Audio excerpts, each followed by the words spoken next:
बांग्लादेश में आरक्षण विरोधी प्रदर्शन के सरकार विरोधी आंदोलन में तब्दील होने के बाद 5 अगस्त को शेख हसीना को प्रधानमंत्री पद से इस्तीफा देना पड़ा।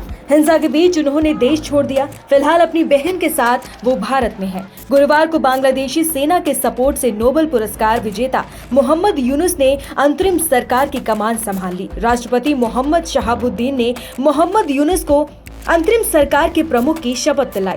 उनके साथ 13 सदस्यों ने भी शपथ ली। अंतरिम सरकार में 16 सलाहकार शामिल किए गए हैं। 3 सदस्यों को बाद में शपथ दिलाई जाएगी। अंतरिम सरकार के गठन के बीच ढाका और अन्य शहरों में हिंसक घटनाओं की खबरें भी आ रही हैं। इस बीच बांग्लादेशियों के घुसपैठ को रोकने के लिए भारत ने सीमाओं पर सुरक्षा भी कड़ी कर दी है। अब आपको बताते हैं बांग्लादेश संकट के 10 बड़े अपडेट क्या है। पहला, बांग्लादेश में अंतरिम सरकार ने ली शपथ। ढाका ट्रिब्यून की रिपोर्ट के मुताबिक नोबेल पुरस्कार विजेता मोहम्मद यूनुस गुरुवार दोपहर 2:30 बजे पेरिस से ढाका पहुंचे। उन्होंने रात 8:30 बजे अंतरिम सरकार के प्रमुख की शपथ ली। साथ में 13 सलाहकारों ने भी शपथ ली। 3 सदस्यों का शपथ ग्रहण बाद में होना है। दूसरा, ढाका में कई जगह हुई हिंसक घटनाएं। ढाका ट्रिब्यून की रिपोर्ट के मुताबिक शेख हसीना के जाने के बाद से उनके समर्थकों के साथ हिंसा की घटनाएं हो रही हैं। प्रदर्शनकारियों ने कई जगहों पर तोड़फोड़ की। कुछ जगहों से आगजनी की खबरें भी आ रही हैं। तीसरा, कहां जाएंगी हसीना।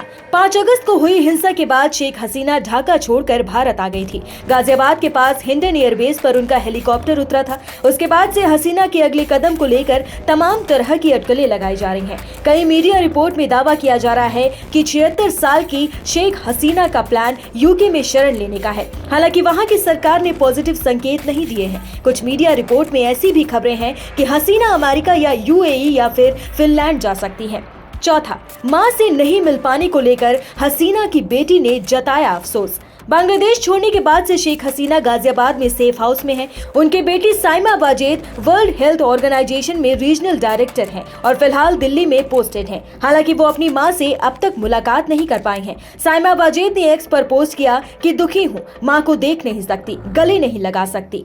पांचवा, बीएसएफ ने 500 बांग्लादेशियों को घुसपैठ करते रोका। भारत बांग्लादेश बॉर्डर के पास बुधवार को 500 बांग्लादेशियों ने भारत में घुसने की कोशिश की। हालांकि बॉर्डर सिक्योरिटी फोर्स के जवानों ने उन्हें जलपाईगुड़ी के पास रोक लिया। नॉर्थ बंगाल फ्रंटियर के मुताबिक ये लोग बांग्लादेश में प्रदर्शनकारियों के हमलों के डर से इकट्ठा हुए थे। छठा, खालिदा जिया को मिला नया पासपोर्ट। शेख हसीना के देश छोड़ते ही भ्रष्टाचार के मामले में 2018 से जेल में बंद पूर्व पीएम खालिदा जिया को भी रिहा कर दिया गया है। उन्हें नया पासपोर्ट भी दिया गया है। हसीना अपना इलाज कराने के लिए विदेश जाना चाहती हैं।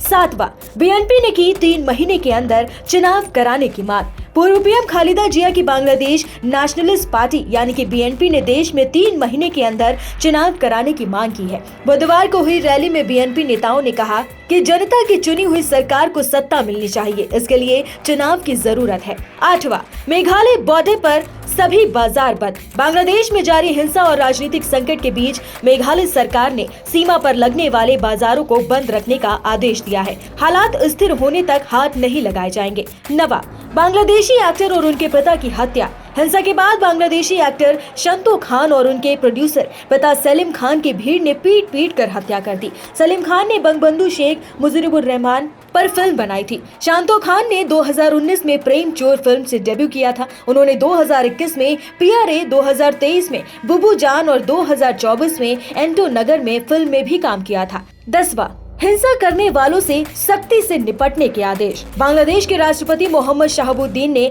पुलिस को आदेश दिया है कि वो हिंसा करने वालों से सख्ती से निपटे। राष्ट्रपति ने कहा कि मौजूदा स्थिति में देश में कानून व्यवस्था को कायम करना सबसे जरूरी है।